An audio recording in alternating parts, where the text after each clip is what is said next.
MGR TV நேயர்களுக்கு அன்பு வணக்கம். இன்று நம்மோடு மூத்த பத்திரிகையாளர் திரு தராசு ஷாம் அவர்கள் நம்முடன் இணைந்திருக்கிறார். வாருங்கள் அவரோடு பேசலாம். வணக்கம் சார். வணக்கம் யாழினி.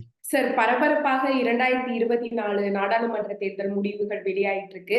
இதை எப்படி பாக்குறீங்க? இது என்ன திசையில போயிட்டு இருக்கு சார்? பாரதிய ஜனதாவுக்கு பெரிய பின்னடைவு என்றுதான் நான் பார்க்கிறேன். ஒரு சில இடங்கள் கூடுதலாக கூட பெறலாம். ஆனால் எனது ஆரம்பகட்ட கணிப்பு என்பது 220 240 வரைக்கும் பாரதிய ஜனதாவுக்கு தனிப்பட்ட முறை. அதுதான் இப்போது சரியாக தெரிகிறது. பாரதிய ஜனதா 420 இடங்களை போட்டி போடுது. 50% ஸ்ட்ரைக் ரேட் வந்தா 210 தான் வருங்கிறது என் கணிப்பு. ஏன்னா போன தடவையுமே நேஷனல் ஆவரேஜ் 50 தான் வந்திருக்கு. அதாவது அவங்க உத்தரப்பிரதேசம், பீகார் ட்ரஸ்ட் ஏரியான்னு சொல்லுவோம். பெல்வீதர் ஸ்டேட் அதுக்கு பேரு. ஒரு கட்சி ஜெயிக்கணும்னா குறிப்பிட்ட சில மாநிலங்கள்ல பெரிய அளவுக்கான வெற்றி பெறணும். அப்படி பாரதிய ஜனதாவுக்கான மாநிலங்கள்ல கிட்டத்தட்ட அனைவருக்கும் தெரிஞ்சதுதான். உத்தரப்பிரதேசம், பீகார், மத்திய பிரதேசம், ராஜஸ்தான் இந்த 4ம் ரொம்ப முக்கியம். குஜராத் அவங்களோட சொந்த மாநிலம். அப்போ உத்தரப்பிரதேசம், பீகார் எல்லாத்துலயுமே இப்ப பின்னடைவு தெரியுது. குஜராத்ல கூட ஓரிரு தொகுதிகள்ல பின்னடைவு மாதிரி தெரியுது. அப்ப இந்த பெல்வீதர் ஸ்டேட்ல பிஜேபி பின்னடைவு ஏற்படும் போது இறுதியில அந்த மெஜாரிட்டி மார்க் வருவாங்களா அப்படிங்கிற சந்தேகம். அப்படியே மெஜாரிட்டி மார்க் வந்தா கூட அவங்க ஆட்சி அமைக்க கூடாது என்பதுதான் என் கருத்து. சிம்பிள் ரீசன் என்னன்னா, இதுக்கு முந்தி இதே மாதிரி ராஜீவ்காந்தி காலத்துல 84 400 சீட். இந்திரா காந்தி மரணம், ராஜீவ்காந்தி இளைய பிரதமர் 404 400ன்னு நீங்க ரஃபா வச்சீங்கன்னா 5 வருஷத்துல பெரிய அளவுக்கு சரிவு. 10% தான் ஓட்டு வித்தியாசம். 9.5% அவர்களோட ஆதரவு ஓட்டு வங்கியை இழந்தார்கள். பாதிக்கு பாதி குறைஞ்சிருச்சு. 198 200 தான் வந்துச்சு. அப்போ ஆனா தனிப்பெரும் கட்சி. காங்கிரஸ் கட்சி விரும்பி இருந்தால் அப்போது அந்த கூட்டணி கட்சிகள் இல்ல மாநில கட்சிகள் துணையோட ஆட்சி அமைத்திருக்க முடியும். ராஜீவ்காந்தி என்ன முடிவு எடுத்தாருன்னா, மக்கள் ஆட்சியில நம்மளை உட்கார வைக்க விரும்பல. எனவேதான் இந்த முடிவு. தனிப்பெரும் கட்சி. அதை நம்ம மனசுல வச்சுக்கோங்க. ஆட்சி அமைக்க வாய்ப்பு இருக்கு. இந்தியாவோட பிரதமரா 5 வருஷம் ராஜீவ்காந்தி இருந்திருக்க முடியும். 5, 5 10 வருஷம். ஆனா அவர் வேண்டான்னு முடிவு எடுத்தார். ஏனென்றால் அதுதான் ஜனநாயகம். அப்படியான ஒரு முடிவை மோடி அவர்கள் வெற்றி பெற்றாலும் 270 இடம் எடுத்தாலும் எடுக்கணும். காரணம் ஜனநாயகத்தை அது உயிர் போட வச்சு. சார், உத்தரப்பிரதேசத்துல ஏன் இவ்வளவு பெரிய அடி சார்? ஏன்னா நீங்க சொன்ன மாதிரி உத்தரப்பிரதேசம் தான் பாஜகவோட கோட்டை அப்படின்லாம் சொல்லுவாங்க. பாதிக்கு பாதி 80 தொகுதிகள்ல 35 காங்கிரஸ் முன்னிலையில இருக்கு. இதை எப்படி பாக்குறீங்க? மோடி ஒரு கட்டத்துல வாரணாசியில பின்னடைவுல இருக்காரு. இதை எப்படி பாக்குறீங்க? உத்தரப்பிரதேசம் முதல்ல இருந்து அப்படித்தாங்க இருந்தது. நம்ம மக்கள் அதை ஒத்துக்கல. நான் நிறைய வீடியோல அதை சொல்லியிருக்கேன். என்ன காரணம்னா, நம்ம சோசியல் மீடியாவையும் சேர்த்து தாங்க இப்ப அனலைஸ் பண்றோம். இப்போ நான் உண்மையிலே ட்ரெண்ட தெரிஞ்சுக்கணும்னா தமிழ்நாட்டுல உங்களே பார்க்கணும், எம்ஜிஆர் டிவியை பார்க்கணும். அதே நேரத்துல புதிய தலைமுறையும் பார்க்கணும். என்ன காரணம்னா, சோசியல் மீடியா ஜனங்கள்கிட்ட போகும்போது ஒரு டார்கெட்டட் ஆடியன்ஸுக்கு போகுது. ஆர் இன் அதர் வேர்ட்ஸ், நீங்க சொல்ற கருத்தை விரும்புறவங்க தான் உங்களை பார்க்கறாங்க.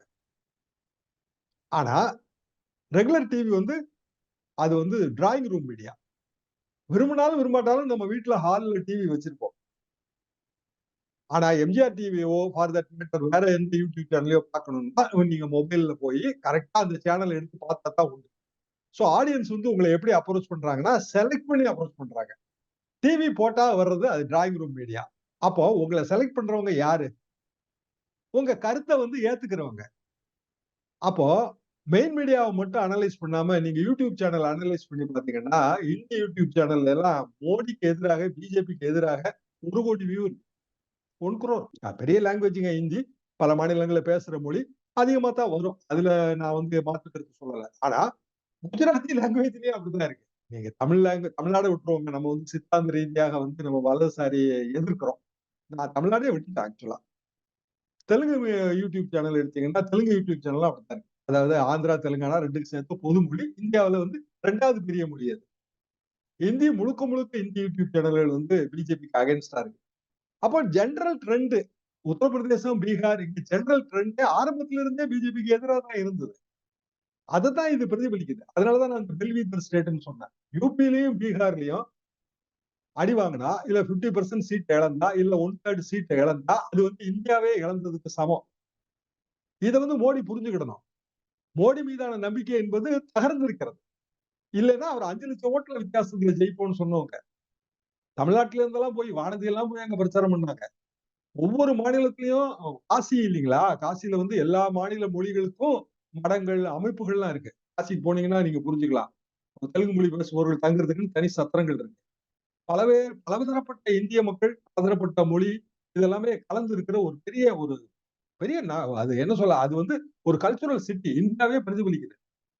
அப்படியான காசியில மோடி அவர்கள் அவரோட வாரணாசி தொகுதியில பின்னடைவுங்கிற பாயிண்ட்க்கே போகக்கூடாது. கடைசியா அவர் ஜெயிக்கலாம். நான் இல்லன்னு சொல்லல, இதெல்லாம் ஏழு ட்ரெண்ட். ஆனால் எப்ப வந்து அவருக்கு ட்ரெய்லிங் வந்துச்சோ, அப்பமே வந்து மக்கள் நிராகரித்து விட்டார்கள்னு பொருள்.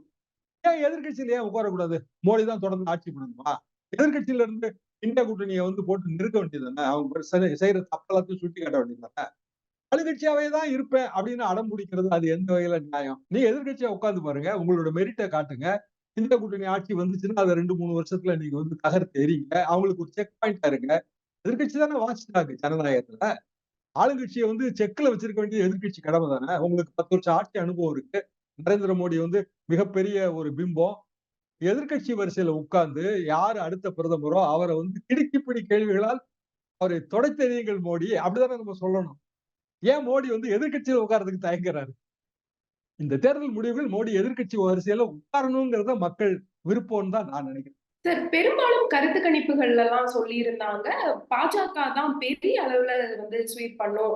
இந்தியா கூட்டணிக்கு வந்து 150 இடங்கள் தான் கிடைக்கும் அப்படின்னு சொன்னாங்க. ஆனா கருத்து கணிப்புகள்லாம் ஒத்து போற மாதிரி தெரியலையே சார். பெரிய அளவுல டிஃபரன்ஸ் தெரியுது. இதுக்கான காரணம் என்ன? எக்ஸிட் போல் வந்து வாக்களித்தோர் சர்வேங்க. நான் வந்து முதல்ல 89 தமிழ்நாட்டுக்கு எக்ஸிட் போல் அறிமுகப்படுத்தினேன் பத்திரிகையாளர்கள் காலத்துல. அப்போ நாங்க எப்படி பண்ணுவோம்னா, அத 234 தொகுதி. அதுல வந்து 20 தொகுதிய வந்து ரேண்டம் நம்பர் டேபிள்ல வச்சு செலக்ட் பண்ணுவோம். அந்த 20 தொகுதியில குறிப்பிட்ட போலிங் பூத்தையும் ரேண்டம் நம்பர் டேபிள் வச்சு செலக்ட் பண்ணுவோம். ஒரு 100 பூத் அப்படி செலக்ட் பண்ணிட்டோம்னா, 100 பூத்துக்கு 100 நிருபர் ஓட்டு போட்டுட்டு வரும்போதே அந்த ஒரு எல்லைக்கு வெளியில நின்னு நீங்க யாருக்கு ஓட்டு போட்டீங்கன்னு கேட்போம். அத வந்து ஒரு படிவத்துல குறிச்சுக்குவோம். போன முறை யாருக்கு ஓட்டு போட்டீர்கள்னு அந்த கேள்வி உண்டு. இதுதான் உண்மையான எக்ஸிட் போல். இந்த எக்ஸிட் போல் இப்ப நடத்த முடியாது. காரணம் பல்வேறு கட்டுப்பாடுகள் கொண்டு வந்தாங்க. இப்ப நடக்கிறது எல்லாமே எக்ஸிட் எஸ்டிமேட் தான். என்னன்னா ஓட்டு போட்டுட்டுலாம் வந்த பிறகு சௌரியமா மறுநாள் போன் பண்ணியோ இல்ல ஆன்லைன்லயோ கருத்து கேட்கிறாங்க. அப்ப நீங்க உண்மையான கருத்தை சொல்லுவீங்கங்கிறதுக்கான எந்த உத்தரவாதமும் கிடையாது.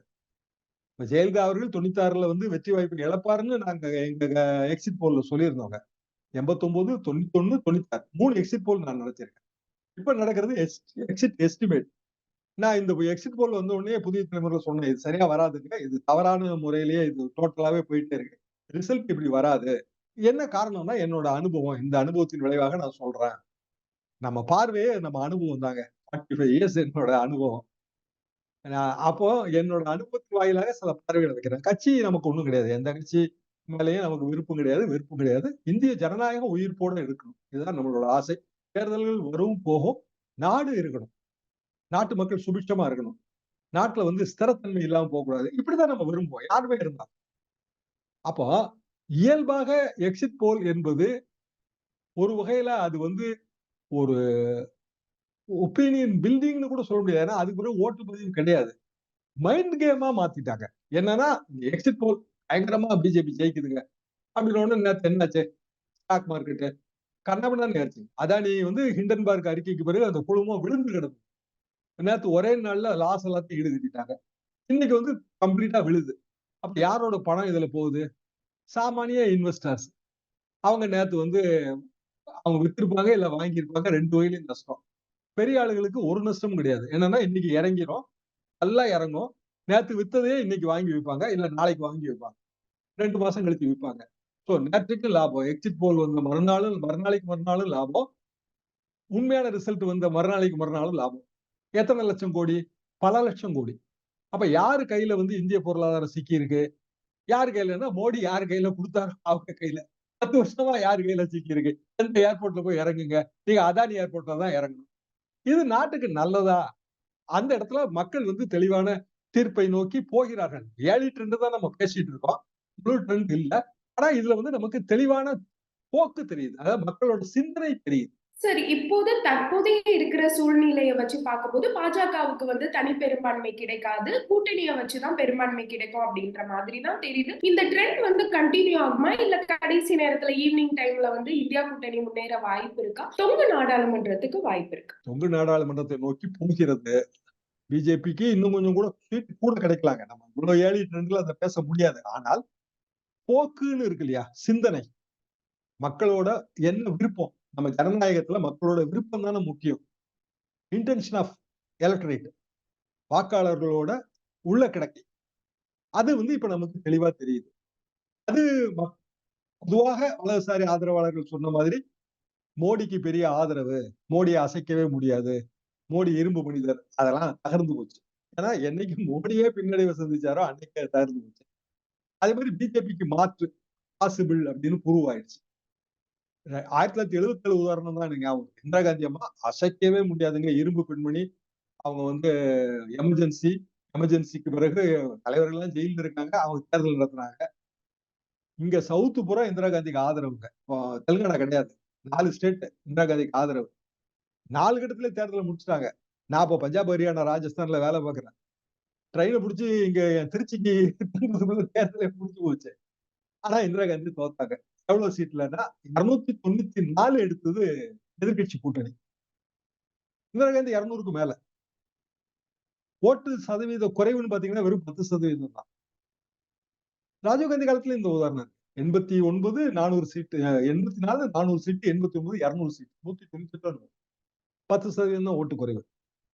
அப்போ இதுல இருந்து பிஜேபி கற்றுக்கொள்ள வேண்டிய பாடம் என்ன அப்படின்னா, நீங்க மக்களுக்கு பணியாற்றுங்க, பகவானுக்கு இல்ல, ஜனங்களுக்கு பணியாற்றுங்க. ஒண்ணு, நாட்டுல பிரிவினையை வளர்க்காதீங்க. எவ்வளவு பேசுனாருங்க. 2ஆம் கட்ட தேர்தலில் இருந்து 7ஆம் கட்ட தேர்தல் வரைக்கும் இந்த நாட்டுல இருக்கிற எல்லா சிறுபான்மையினருக்கும் எதிராக பேசுனாரு. சரி, அப்போ இந்துத்துவா இந்த நாட்டோட ஒற்றை சக்தியா? அப்ப ஏன் பட்டியலின பழங்குடி மக்கள் நாங்க இந்துத்துவா கிடையாது, நாங்க சரணா கோடு, எங்களுக்கு தனி கோடு கொடுங்க, சரணா நாங்க இயற்கை வழிபாடு, நாங்க இந்துக்களே கிடையாதுன்னு அவங்க சொல்றாங்க.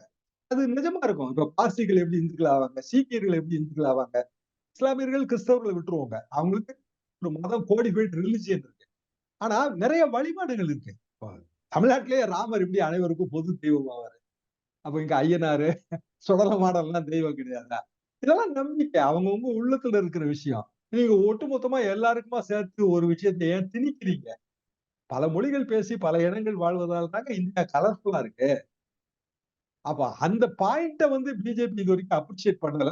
இப்ப அப்ரிஷியேட் பண்ணக்கூடிய நெருக்கடியே இந்திய வாக்காளர்கள் கொடுத்திருக்கிறாங்க, உருவாக்கி இருக்கிறாங்கன்னு தான் நான். சார், தமிழ்நாடு நிலவரங்களை கவனிச்சீங்களா சார்? 40 தொகுதிகள்லயும் திமுக தான் ஸ்வீப் பண்ணோம் அப்படின்னு சொன்னாங்க. ஆனா 35 தொகுதிகள்ல தான் முன்னிலையில இருக்கு திமுக. இதை எப்படி பாக்குறீங்க? கள்ளக்குறிச்சி, நாமக்கல் 2 தொகுதியும் முதல்ல இருந்தே அதிமுக டஃப் கன்டெஸ்ட் கொடுத்துட்டு இருந்ததுங்க. உங்க இதுல கூட நான் சொல்லியிருப்பேன்னு நினைக்கிறேன். ஆனா அல்டிமேட்டா ரிசல்ட் அந்த 3000 ஓட்டு, 5000 ஓட்டுல வெற்றி தோல்வின்னு பார்த்தா ஆளுங்கட்சிக்கான ஒரு வாய்ப்பு அதிகம் எப்போதுமே. உதாரணமா திருமாவளவன் அவர்கள், விழுப்புரம் நம்ம ரவிக்குமார் அவர்கள், அப்படி பின்னடைவு திருப்பி கொஞ்சம் கூடுதலா வாங்குறாங்க. இப்படி ட்ரெண்ட் இழுபறியா இருக்கு. திமுக 40க்கு 40, 39க்கு 39 வெற்றி பெறுவதற்கான வாய்ப்பு கொஞ்சம் அதிகம். அதை மறுக்கவே இல்லை. ஆனா அதிமுக வெற்றி பெறுவது நல்லதுதான். சரி, அதிமுகவுக்கு உண்மையான தேவை என்னங்க? உண்மையான தேவை ஒற்றுமை தான். தேர்தல் முடிவுல புள்ளி விவரங்கள் எல்லாம் கூட்டி கழிச்சு பார்க்கும்போது அது தெள்ள தெளிவா தெரியும். அப்போ அந்த பாயிண்ட எடப்பாடி பழனிசாமி புரிஞ்சுக்கிடணும். அதிமுகங்கிறது எம்ஜிஆர், ஜெயலலிதா வழி வந்த கட்சி. அதோட பலம் இரட்டை இலை. அதே நேரத்துல மாபெரும் பலம் ஒற்றுமை. இன்னமும் அதிமுக உயிர்ப்போட இருக்கு. அதாவது இரட்டை இலை ஓட்டு வங்கி உயிர்ப்போட இருக்கு. அதிமுக என்பது எடப்பாடி பழனிசாமி மட்டுமல்ல. அதிமுகங்கிறது எம்ஜிஆர், ஜெயலலிதா, இரட்டை இலை. அந்த 3 சேரணுங்க. அப்ப இது எல்லாமே ஒரு ஒரு ஒரு முக்கோண அரசியல் தான். முக்கோணத்துல 2 சைடு சேர்ந்தா 3வது சைடை விட பெருசு இல்லைங்களா? 2 சைடு எவ்வளவு சின்னதா இருந்தாலும், 3வது சைடு எவ்வளவு பெருசா இருந்தாலும், 2 சைடு சேர்ந்தா 3வது சைடு அடிச்சிடலாம். இதான் அரசியல். அப்போ அதிமுக அந்த எல்லா தரப்புகளையும் அரவணைச்சு ஒற்றுமை குரல் ஒலிக்க வேண்டிய கட்டாயம் எப்படி இருக்குது? அதை எடப்பாடி பழனிசாமி ஏன் புரிஞ்சுக்க மறுக்கிறாரு? அது எப்படி அவர் மட்டுமே ஒற்றை தலைமையாக முடியும்? அப்படியான ஒரு வலிமை இல்லைங்க. எம்ஜிஆர், ஜெயலலிதா காலத்துக்கு பிறகு அந்த வலிமை இல்ல. அத இவங்க புரிஞ்சுக்கணும். திருப்பி எம்ஜிஆர், ஜெயலலிதா நம்ம உருவாக்க முடியாது. அப்ப இப்போ அதிமுகவிலிருந்து விலகி இருக்கிறவர்கள், கே.சி. பழனிசாமி உட்பட எல்லா நண்பர்கள், நான் 72ல அதிமுக பார்த்துட்டு இருக்கிறேன். எத்தனையோ நண்பர்கள் எனக்கு இருக்காங்க எல்லா தரப்புலயும். எல்லாரும் ஒண்ணா இருந்தா தான் 2026ங்கிறது அவங்களுக்கு வசப்படும். சார், அப்ப இந்த மிகப்பெரிய அதிமுகவுடைய பின்னடைவுக்கு காரணம் எடப்பாடி பழனிசாமி அவர்கள் தானா சார்? இல்ல இதுக்கு மற்ற நிர்வாகிகளுக்கும் பொறுப்பு உண்டா? எல்லாருக்கும் பொறுப்பு இருக்குங்க. ஆனா தவறான புரிதல் என்னன்னா, தனிப்பெரும் தலைவராக நம்ம வளர்ந்துட்டோம்னு நினைக்கிறது தான். இவ்வளவு பெரிய காங்கிரஸ் கட்சி, பெரிய நேரு குடும்பம். ஆனா, அவங்க 320 இடத்துல தான் போட்டி போடுறாங்க. மிச்ச தொகுதிகள் அவங்க எல்லா கூட்டணி கட்சிகளுக்கும் விட்டு குடுத்தாங்க. பெரிய அளவுக்கு ஒரு சீட் அட்ஜஸ்ட்மென்ட்டோட இந்த தேர்தல்ல நின்னதுனால தான் இந்த அளவுக்காவது பேச முடியுது. நாளைக்கு காங்கிரஸ் ஆட்சி அமைக்கும்னு கூட நான் சொல்ல வரல. ஆனா பரவால்ல. உயிர்ப்போட இருக்கிறாங்க. பிஜேபிக்கு ஒரு சவால். அப்படிங்கிற உணர்வு எப்படி கிடைக்குது? எப்படி கிடைக்குதுன்னா, அரசியல்ங்கிறது சமரசம், விட்டு குடுத்தல். சமரசம் தான் அரசியலோட அம்மாங்க. அத நம்ம முதல்ல புரிஞ்சுக்கணும். எடப்பாடி பழனிசாமி புரிஞ்சுக்கிடணும். அதிமுகல இருக்கிற மற்ற நிர்வாகிகளும் புரிஞ்சுக்கணும். ஜெயக்குமார் உள்ளிட்ட எல்லா நண்பர்களும் புரிஞ்சுக்கிடணும். இந்த முடிவுகள் அல்லது இப்போது போகிற இந்த போக்கு ட்ரெண்ட் உணர்த்துவது இதைத்தான் என்பதுதான் என் கருத்து. சார், நிறைவா ஒரு கேள்வி சார். இந்த முடிவுகள் இந்த நாடாளுமன்ற தேர்தல் முடிவுகள் எந்த மாதிரியான மாற்றத்தை தமிழ்நாடு அரசியல்ல நிகழ்த்தும்னு நீங்க நினைக்கிறீங்க? தமிழ்நாடு அரசியல்ல நீங்க புள்ளி விவரங்கள் பெருசா அலசப்படுங்க. ஈவன் அந்த மேட்டர் விசிகாவுக்குமே புள்ளி விவரம் அலசப்படும். ஏன்னா, இப்போ மாத்தி மாத்தி இந்த ட்ரெண்ட் வரக்கூடாது. திமுக கூட்டணி பெரிய அளவுக்கான முன்னேற்றத்தோட போகும்போது, திமுக கூட்டணியில் இருக்கிற 2 தலைவர்கள் அவங்க பின்னடைவை சந்திக்கிறார்கள். அப்புறம் மேற்கொண்டு ஓட்டு வாங்குறாங்க. இப்படி வரக்கூடாது. என்ன காரணம்? என்ன காரணம்னா, அந்த சின்னத்துல அவங்க காட்டின பிடிவாதம் தான். திருச்சியிலயும் அத பார்க்க முடிஞ்சது. அப்ப இது திமுக கூட்டணிக்கு மெசேஜ் தான். திமுக கூட்டணி நாளைக்கு 2026 சட்டமன்ற தேர்தல். அதானே முக்கியம். கடைசியில அங்கதானே நீங்க தமிழ்நாட்டுல தானே ஆட்சி அமைக்கணும். இந்தியா கூட்டணியே ஜெயிச்சாலும் இங்க தமிழ்நாட்டுல ஆட்சி அமைக்கணும். அப்ப அவர்களுக்கும் அதுல பாடம் இருக்கு. அதிமுகவுக்கு பெரிய பாடம் இருக்குன்னு தான் நான் நினைக்கிறேன். எல்லாரையுமே அனுசரிச்சு போணும். பாஜக வாட் எவர் இட் இஸ் அவங்க 10% மேல வந்துருவாங்கன்னு தான் நான் நினைக்கிறேன். ஏற்கனவே 10% தான் வருவாங்கன்னு எதிர்பார்த்தோம். அதுவே அதிமுகவுக்கு ஒரு வகையில சவால் தானே. அப்ப திமுகவுக்கு எதிரான வாக்கு வங்கி, அந்த வாக்கு வங்கி பிளவுபடக்கூடாது. இது ஒரு பாடம். இன்னொரு பாடம் பாஜக வளர்ந்துகிட்டே வருது. இப்ப சௌமியா சில நேரங்கள்ல அவங்க முன்னிலை வகிச்சாங்க தர்மபுரியில. அப்போ கடைசி இறுதி கட்டம் நமக்கு தெரியாதுங்க. அது நாளைக்கு தான் நமக்கு தெரிய வரும்.